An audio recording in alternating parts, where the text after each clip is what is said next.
trying to get a child welfare deal done with Ontario's First Nations ahead of a looming federal election.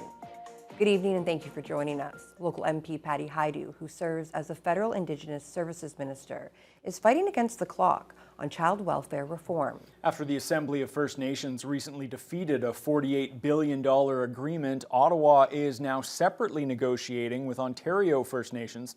Vasilios Bellows is following the story. Vasilios, does the prorogation of Parliament affect this work at all? Ryan, Hajdu stressed that just because Parliament isn't sitting doesn't mean they're not still working. There is pressure, though, to get a deal done before an election, as Hajdu fears a Conservative government would delay this work. We're all aware of the tight timeline and the pressures. With a possible early federal election looming, Thunder Bay Superior North MP Patty Hajdu, who serves as the Minister of Indigenous Services, is looking to get a child welfare deal for Ontario First Nations done. The National Assembly of First Nations overwhelmingly voted down a 10-year, $47.9 billion deal in October. But Anishinaabe Nation and the Chiefs of Ontario are still hoping for an agreement. It's great news for our kids. NAN Grand Chief Alvin Fiddler says their member communities are hoping for a fair deal soon. Fiddler talks about what that monumental moment would mean to them.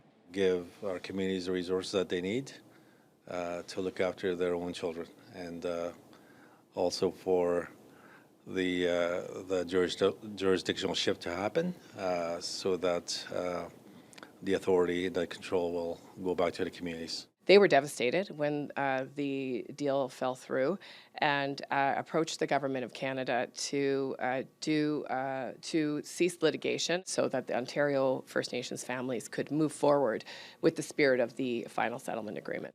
Hajdu wouldn't reveal the dollar value of the deal, saying it would be inappropriate in the middle of discussions with the NAN and the OFN.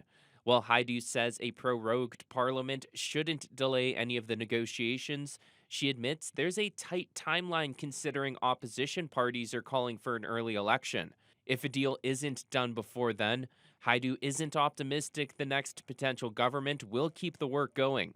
I think that the Conservative government will put a pause on all of this work, yes. And I think obviously the courts will have something to say about that, but it will delay for potentially years the work that we've been undertaking with CUNAN and indeed AFN. Hajdu couldn't specifically say when a deal will be signed. Vasilios Bellows, TBT News.